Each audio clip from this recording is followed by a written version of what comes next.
Shalom, puji Tuhan. Malam hari ini firman Tuhan akan kita sama-sama menikmati di dalam berkat-Nya.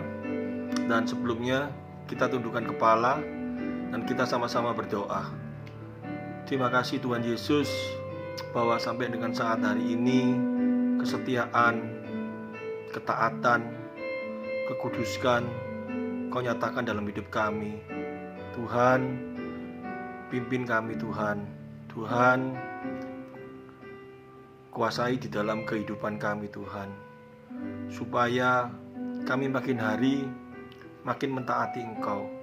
Kami makin hari makin mengutamakan Engkau di dalam hidup kami.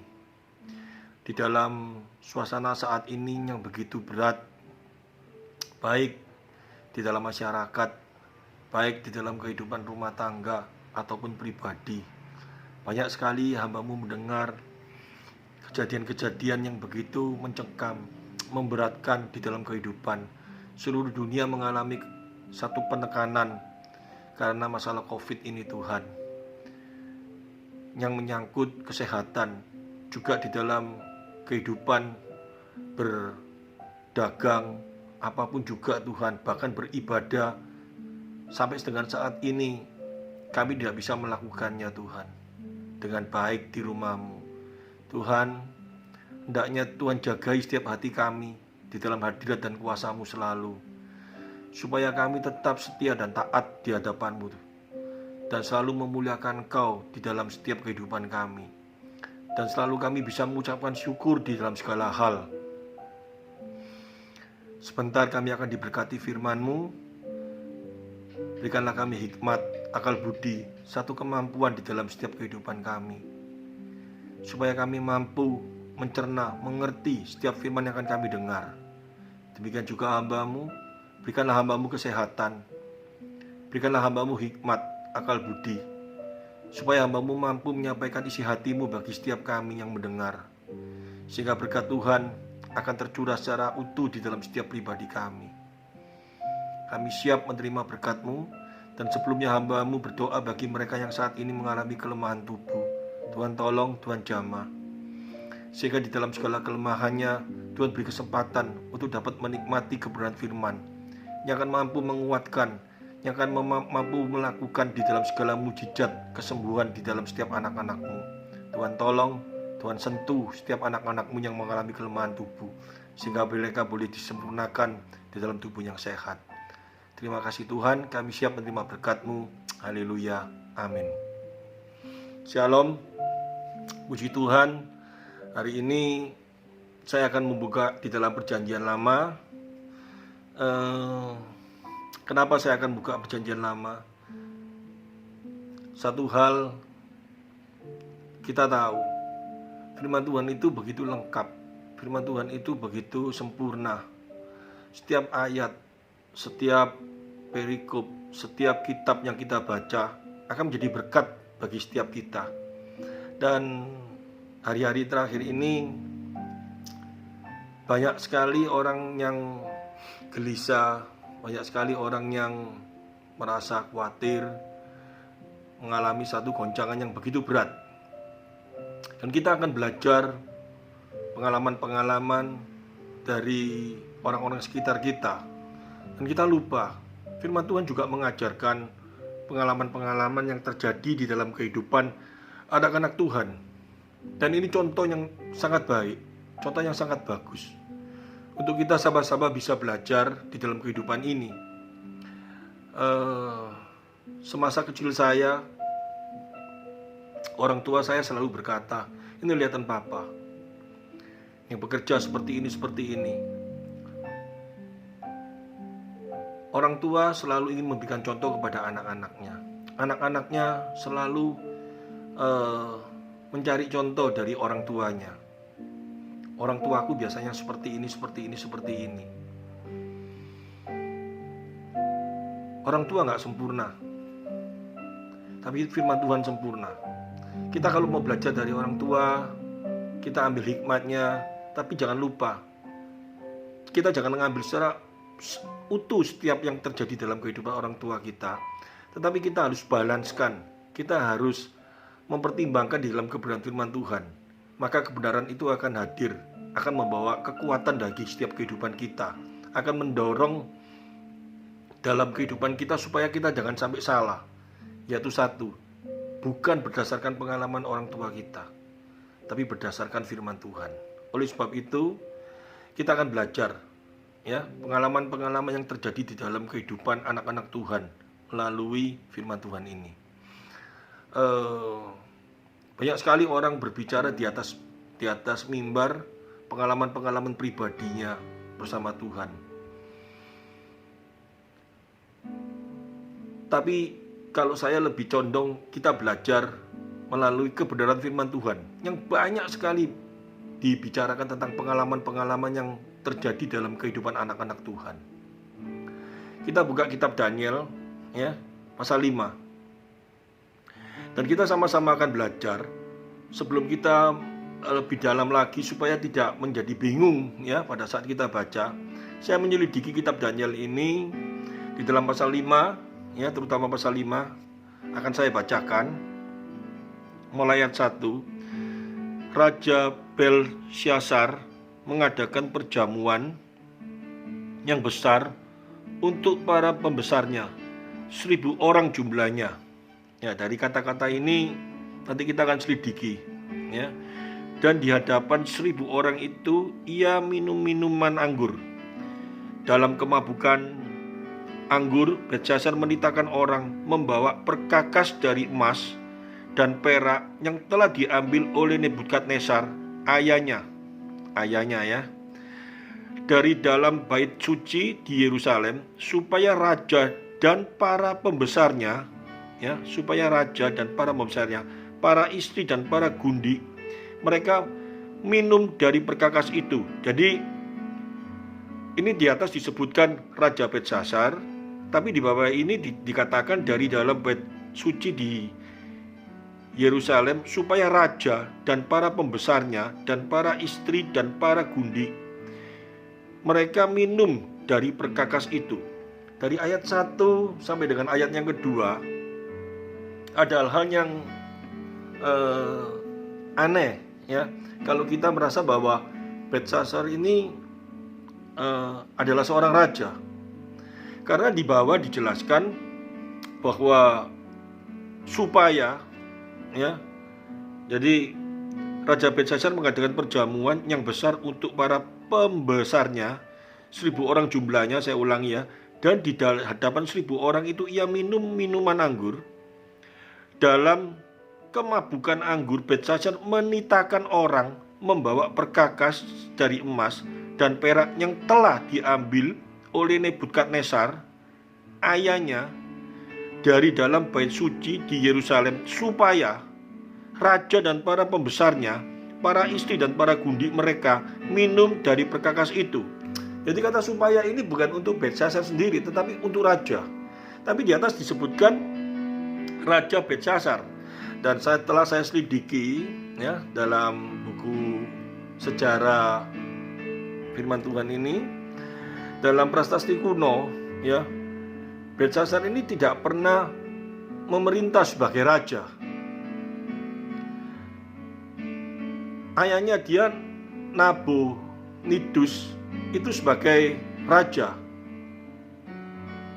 Dan kata raja yang disebutkan di ayat 1 ini itu bukan berarti selalu menuju kepada seorang raja yang memiliki absolut pemerintah, tetapi dia dipercayakan ya, dipercayakan fungsinya ya sebagai raja, tapi dia bukan raja seperti Daniel nanti.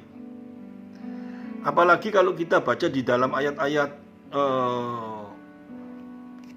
yang sampai pasal 16 ya, Daniel pasal 5 ayat 16 dikatakan, tetapi telah kudengar tentang engkau bahwa engkau dapat memberikan makna dan dapat menguraikan kekusutan. Oleh sebab itu, jika engkau dapat membaca tulisan itu dan dapat memberitahukan maksudnya kepadaku, maka kepadamu akan dikenakan pakaian dari kain ungu, dan pada lehermu akan dikalungkan rantai emas, dan dalam kerajaan ini engkau akan mempunyai kekuasaan sebagai orang ketiga. Jadi orang ketiga. Jadi sebetulnya Daniel pun diangkat sebagai orang ketiga. Dan kalau dikatakan di sini dia anaknya daripada Nebukadnezar, anak ini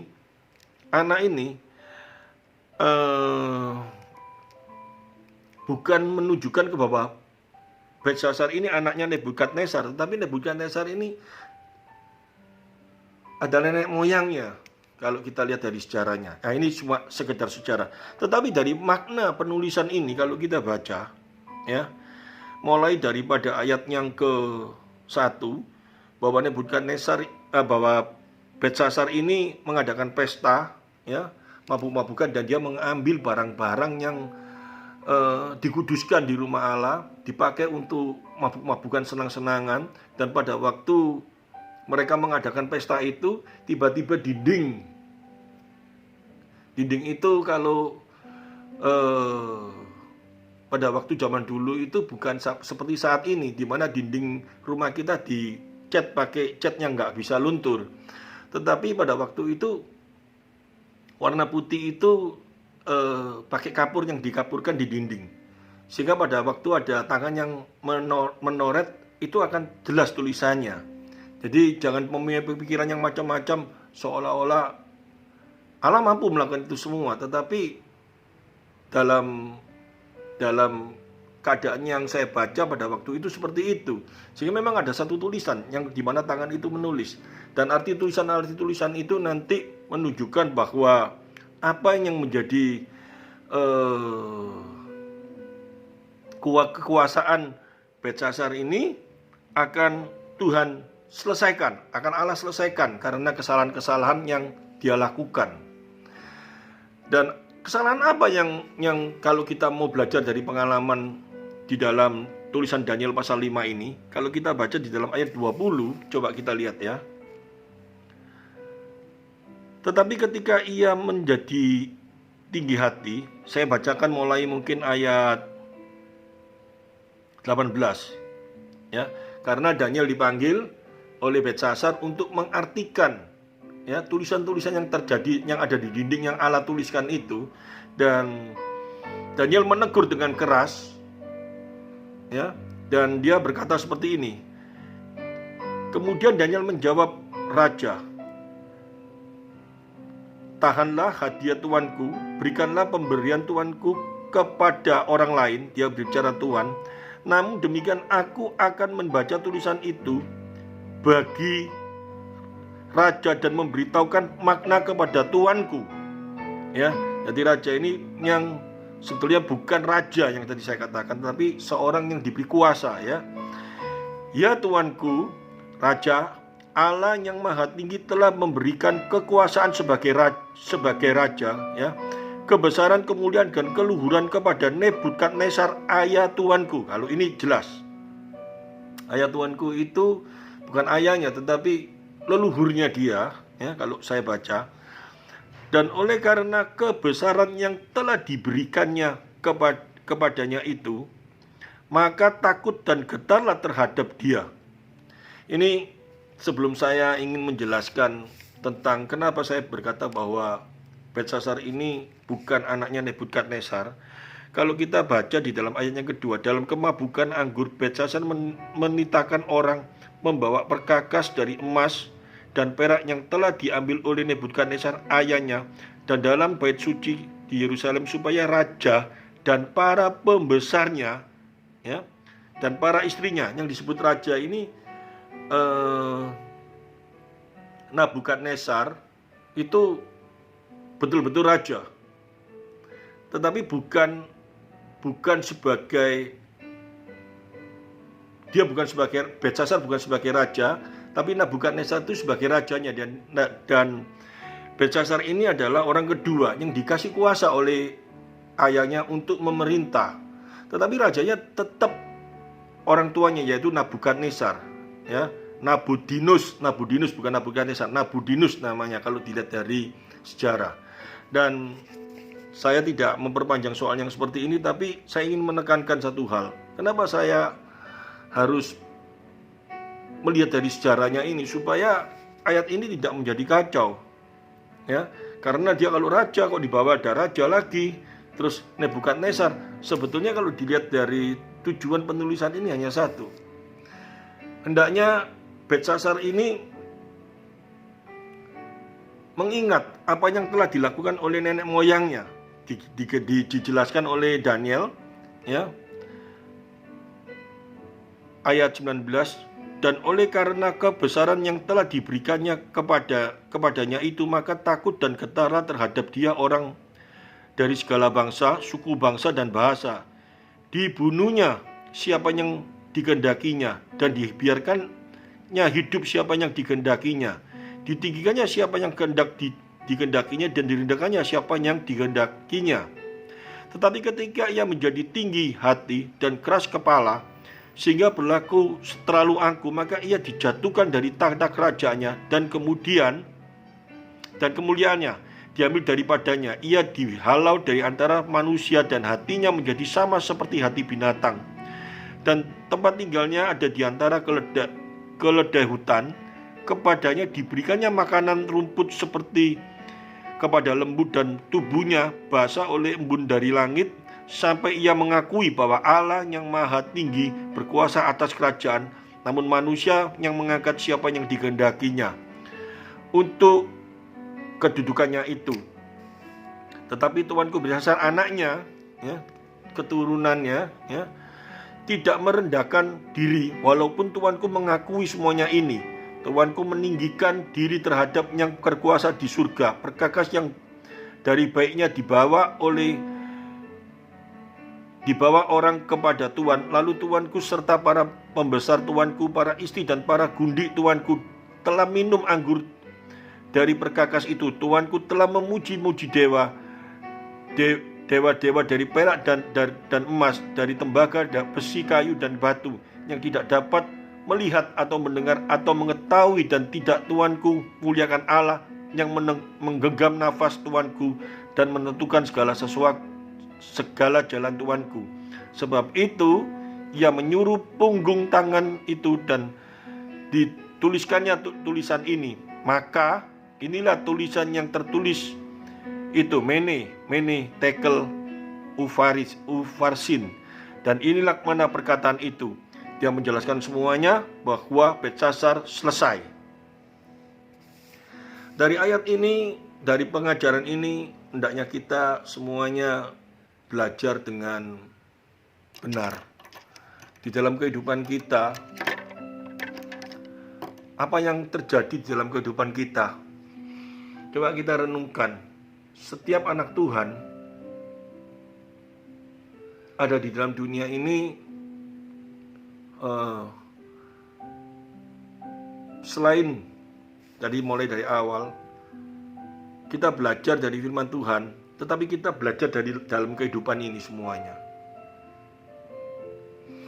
Di dalam kehidupan ini jelas sekali yang menjadi contoh terutama dalam kehidupan ini pasti orang di sekitar kita, terutama orang tua kita. Banyak sekali anak-anak Tuhan yang tidak memahami hal yang sedemikian.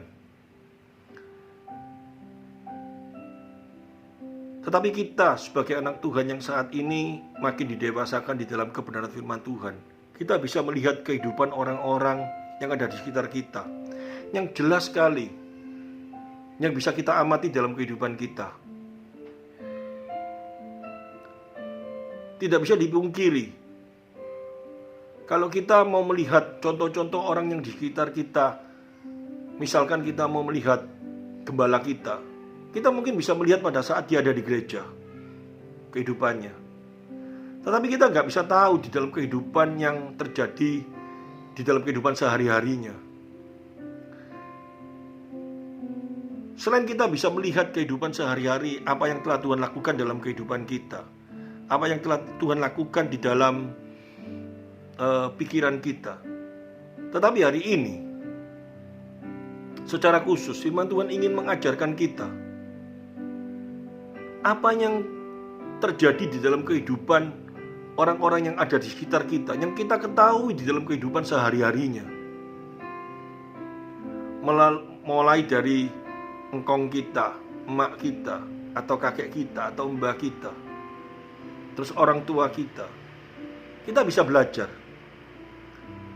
Jika mereka saat ini sudah mengenal Tuhan, kita bisa belajar pada saat mereka menghadapi situasi yang berat, pada saat mereka menghadapi beban yang begitu berat di dalam kehidupan ini. Jika mereka memang benar-benar anak-anak Tuhan, jika mereka benar-benar berjalan bersama dengan Tuhan, kita bisa belajar pengalaman-pengalaman yang terjadi dalam kehidupannya, di mana Tuhan turut campur dalam kehidupannya. Bukan masalah yang dihadapi bisa menjadi gampang atau bisa mereka lewati, tetapi yang terutama saat mereka menghadapi situasi-situasi yang berat. Dan jika orang tua kita bersama dengan Tuhan, kita bisa melihat betapa luar biasanya karya Tuhan yang terjadi dalam kehidupan orang tua kita. Tapi jika mereka tidak berjalan bersama dengan Tuhan, kehidupan apa yang mereka hadapi di dalam kehidupan ini, kita bisa melihat.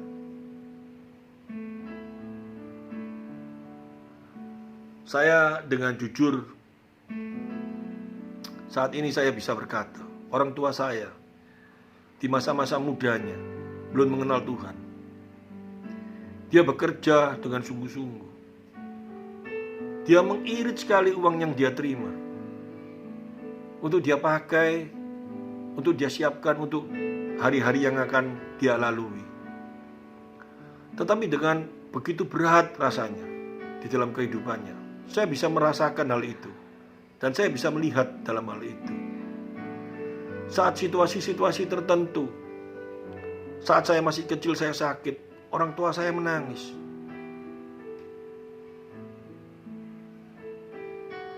Dan beban begitu berat.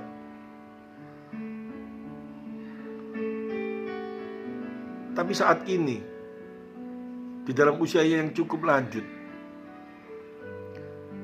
saya sudah mengenalkan Yesus di dalam hatinya. Meskipun saat ini mungkin orang tua saya sudah dalam keadaan pikun berat, ya, tidak mengetahui segala sesuatu. Tapi saya yakin damai sejahtera Allah melingkupi hatinya. Pengalaman-pengalaman yang terjadi di dalam kehidupan orang-orang tua kita, dan yang menjadi pengalaman di dalam kehidupan kita, kita bisa melihat contoh-contoh melalui apa yang terjadi dalam kehidupan orang tua kita. Saat mereka bersama Tuhan, saat mereka tidak mengenal Tuhan. Di dalam kitab Daniel ini dijelaskan nenek moyang Belsasar, Nebukadnezar, dengan kesombongan hati bahwa dia adalah raja yang begitu berkuasa atas segala sesuatu. Tapi suatu saat Tuhan ambil hikmat yang ada dalam diri Belsasar, akal budinya diambil, dan dia dikatakan seperti binatang yang tidak memiliki akal budi, makan rumput dan tinggal di padang rumput. Kalau sampai tidur di padang rumput dikatakan kena embun. Ini semuanya jelas sekali. Jika seseorang tanpa Allah tidak memiliki akal budi. Oleh karena itu, dalam kehidupan ini, bukan di dalam kitab Daniel ini bukan sedang menceritakan bagaimana seseorang itu kalau tidak taat dengan Allah, maka kekuasaannya akan diambil. Kitab Daniel sedang tidak berbicara seperti itu. Karena banyak sekali dalam kehidupan ini, kalau kita sampai punya pikiran seperti itu, banyak sekali orang yang tidak taat dengan Allah, tetapi soal hal kekayaan, mereka masih Allah biarkan kok. Allah tidak mengukur ketaatan itu dengan kekayaan. Allah tidak mengukur ketaatan itu dengan kekuasaan. Tapi Allah ingin menjelaskan di dalam kitab Daniel ini jelas sekali bahwa hendaknya setiap anak Tuhan harus selalu bergandeng dengan Allah, selalu mengutamakan Allah dalam hidupnya. Tanpa Allah, kita semua tidak memiliki akal budi. Kita seperti binatang. Kita tidak akan memiliki satu hikmat Allah, pengertian Allah yang sedemikian luar biasa yang dicurahkan dalam kehidupan kita. Akal kita akan berjalan di dalam keinginan-keinginan kita yang salah semuanya.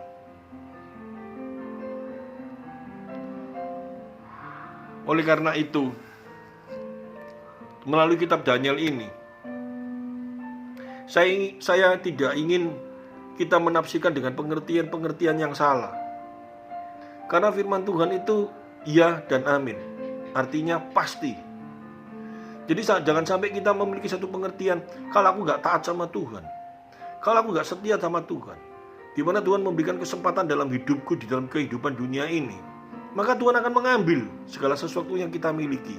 Sama sekali Tuhan tidak sedang berbicara seperti itu dalam kehidupan kita melalui kitab Daniel ini.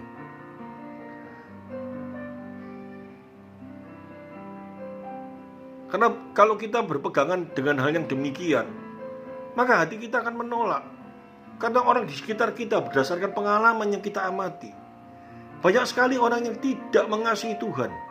Banyak sekali yang kita tahu jelas orang itu tidak percaya kepada Tuhan, tapi dia masih berkuasa. Dia masih memiliki segala sesuatu.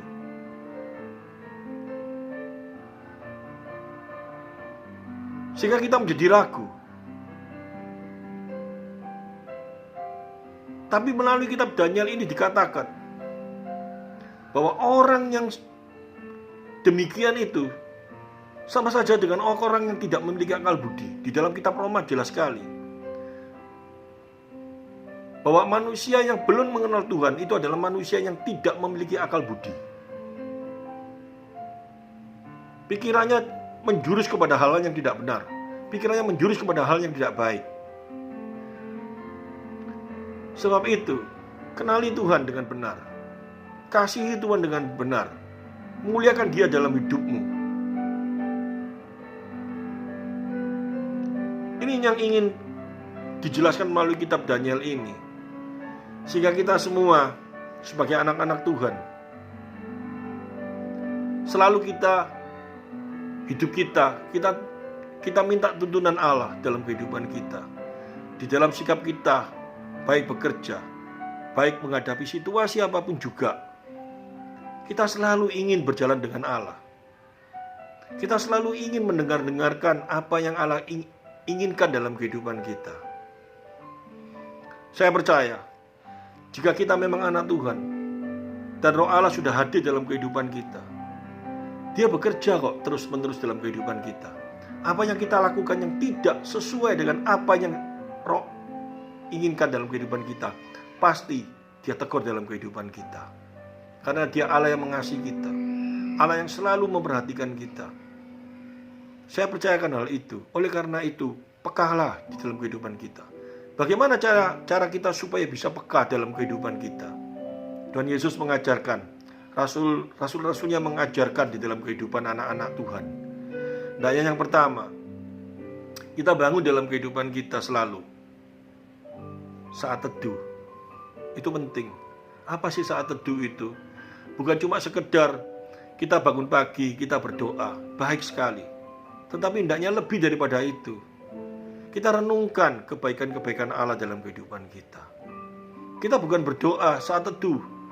Saya hari ini tidak mengupas begitu banyak firman, tetapi saya ingin menjelaskan makna daripada doa. Kita semua sering mendengar Tuhan Yesus pada saat-saat tertentu mengajarkan tentang doa kepada murid-muridnya.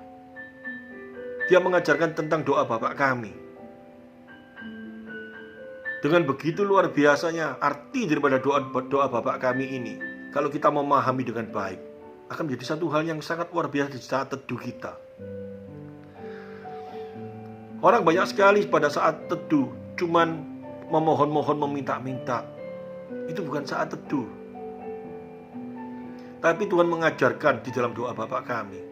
Kita tahu peristiwa di mana sebelum Tuhan mengajarkan doa Bapa kami, Dia menggambarkan orang berdoa dengan bermacam-macam, yang bertele-tele, berkata-kata segini panjangnya, yang meminta-minta, yang tidak mengerti apa yang dia minta, yang pamer berdoa di tengah-tengah jalan atau apapun semuanya.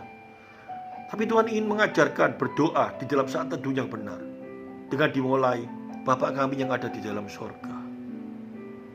Dan coba kita mulai mengamati tulisan ini, makna daripada tulisan ini. Jika kita berani mengaku Dia sebagai Bapa yang di surga, kita sebagai anak, apakah kita sudah memenuhi syarat sebagai anaknya? Saya pernah menggambarkan, kalau saya mengaku sebagai anak seorang presiden, di dalam kehidupan saya, di dalam bermasyarakat, di dalam kehidupan saya bersosialisasi, apakah benar-benar saya bisa menunjukkan bahwa saya sebagai seorang anak presiden? Tata krama saya, cara saya berbicara, secara intelektual saya berpikir, apakah menunjukkan bahwa memang benar-benar saya anak seorang presiden, atau anak seorang yang benar-benar tidak patut saya bicarakan di dalam firman Tuhan ini? Apalagi kita, kalau kita mengaku di dalam doa, Bapa kami yang ada di dalam surga, kita mengaku sebagai anak, dan Dia sebagai Bapa yang di dalam surga, sebagai Allah yang kudus. Dia jauh lebih tinggi daripada seorang presiden. Dia jauh lebih mulia dari seorang penguasa dalam dunia ini, karena Dia penguasa alam semesta ini. Dan kita mengaku sebagai anaknya. Dan kita mulai mengintrospeksi diri kita. Apakah kita ini yang mengaku sebagai anaknya telah benar-benar menjalankan, telah benar-benar telah melakukan segala sesuatu dalam kehidupan kini sesuai dengan pengakuan kita sebagai anaknya? Kalau ini kita renungkan, maka saat teduh kita begitu luar biasa yang terjadi dalam kehidupan kita. Kita tidak perlu meminta-minta. Kalau kita mengaku sebagai anaknya dan kita sudah melakukan apa yang harus kita lakukan sebagai anaknya, mungkin dalam mulut kita, dalam hati kita, kita tidak akan meminta-minta, tapi kita akan bersyukur selalu bahwa kita sebagai anaknya, Dia sebagai Allah yang berkuasa atas segala sesuatu. Kalaupun kita meminta dengan ucapan syukur. Tuhan, hari ini aku sebagai anak-Mu yang mengalami kelemahan tubuh. Tuhan ampuni Tuhan. Tuhan ampuni aku yang tidak bisa menjaga bait-Mu. Kau Allah yang berkuasa, dan Kau akan mengampuni aku, dan Kau akan menyempurnakan tubuh kembali. Maka damai sejahtera itu akan hadir dalam kehidupan kita, karena kita memiliki Allah yang berkuasa di surga, Allah yang kudus, Allah yang mulia. Ini menjadi saat teduh kita. Jika hati kita masih kotor, hari ini aku ingin kaya, aku hari ini ingin memiliki satu kekayaan yang luar biasa, aku hari ini ditekan oleh hutang yang begitu menumpuk-numpuk, dan kita mulai introspeksi diri, kenapa ini bisa terjadi dalam kehidupan kita? Apakah karena kita ini memang layak mengaku sebagai anaknya? Di dalam kehidupan kita ini kita melakukan hal-hal yang bertentangan sebagai anaknya. Kalau ini yang kita lakukan, kita buang jauh-jauh. Atau hari ini, kalau kita mengaku sebagai anaknya, kita mungkin mengalami satu kepahitan, kebencian kepada seseorang yang begitu menyakiti kita. Dan kita teringat akan perkataannya, ampuni orang yang bersalah kepada Engkau. Berapa kali? 7 kali. Kalau kita mengaku sebagai anak, kita menuruti, dan damai sejahtera hadir dalam kehidupan kita. Maka dalam doa Bapa kami diajarkan, Bapa kami yang ada di dalam surga, dikuduskanlah nama-Mu. Artinya bukan Dia yang kudus dikuduskan, bukan. Kalau segala sesuatu yang kita lakukan dalam kehidupan kita sebagai anak, dan kita telah menguduskan Dia di dalam kehidupan kita, dan kita telah meninggikan Dia dalam kehidupan kita, maka Tuhan Yesus mengajarkan, setelah Dia berkata, menyebutkan Bapa kami yang dalam surga, dikuduskanlah nama-Mu, datanglah kerajaan-Mu di bumi seperti di surga. Meskipun kita masih di bumi, tapi kalau kita sudah melakukan kehendak-Nya di dalam kehidupan kita, kalau kita sudah melakukan segala sesuatu yang Tuhan inginkan, yang Tuhan perintahkan dalam kehidupan kita, Meskipun kita masih di bumi, tapi kita bisa merasakan suasana surga itu dalam kehidupan kita. Di bumi seperti di surga. Ini hendaknya menjadi perenungan kita. Maka kekuatan Allah itu akan hadir dalam kehidupan kita secara luar biasa.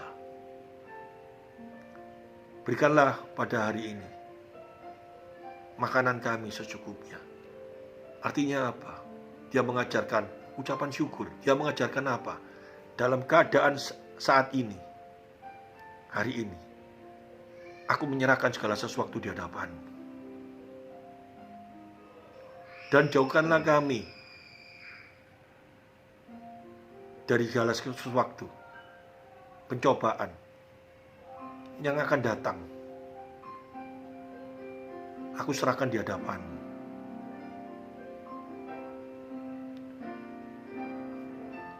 Dia mengajarkan bagaimana saat teduh dengan doa Bapa kami ini.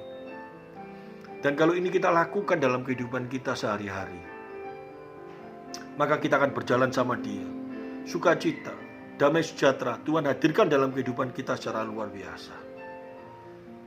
Oleh karena itu, di dalam kitab Daniel ini diajarkan, hendaknya pengalaman-pengalaman yang terjadi di dalam kehidupan orang-orang yang kita lihat di dalam kehidupan kita sehari-hari, bagi mereka yang sudah ditegur Tuhan dan mereka balik kepada Tuhan, hendaknya kita harus hati-hati. Kita jangan sampai lepas daripada tangan Tuhan. Jangan sampai kita menjauhi Dia, karena akibatnya pasti tidak ada damai sejahtera. Oleh karena itu, melalui pengalaman-pengalaman yang hadir dalam kehidupan kita, kita makin hari makin memuliakan Dia. Dengan cara bagaimana? Saat teduh dibangun dengan pemikiran-pemikiran yang benar, maka saya percaya damai sejahtera Allah yang melampaui akal itu akan hadir dalam kehidupan kita. Amin firman Tuhan. Haleluya. Kita akan berdoa. Terima kasih Tuhan, Engkau Allah yang begitu mengasihi kami. Engkau Allah yang selalu menjaga kehidupan kami. Melalui kitab Daniel ini, kami tahu Tuhan, di dalam segala kekuasaan yang kami miliki saat ini, di dalam segala berkat-berkat yang ada dalam kehidupan kami, hendaknya kami bukan menjadi sombong, bukannya kami menjadi seorang yang tidak selalu berjalan bersama dengan Engkau. Di dalam segala kekuasaan yang kami miliki, bukan kami pergunakan untuk kepentingan-kepentingan kami sendiri, tapi kami selalu bersandar kepada Engkau. Melalui kitab Daniel ini kami bisa melihat akibat-akibat jika kami menghindari Engkau. Melalui kitab Daniel ini Kau ingin membuka mata hati kami. Melalui pengalaman-pengalaman yang kami bisa melihat, melalui orang-orang yang tertulis dalam kebenaran firman-Mu. Demikian juga dalam kehidupan kami sehari-hari ini, kami bisa melihat orang tua kami bisa melihat orang sekitar kami. Jika mereka tidak dekat kepada Engkau, maka damai sejahtera tidak ada dalam kehidupan mereka. Melalui peristiwa ini hanya kami selalu ingin bersama dengan Engkau. Melalui perenungan, melalui saat teduh kami bangun hal ini di dalam kehidupan kami, sehingga kami, meskipun saat ini kami tidak bisa beribadah bersama-sama, tetapi kasih Kristus selalu hadir dalam kehidupan kami. Terpujilah nama-Mu. Haleluya. Amin.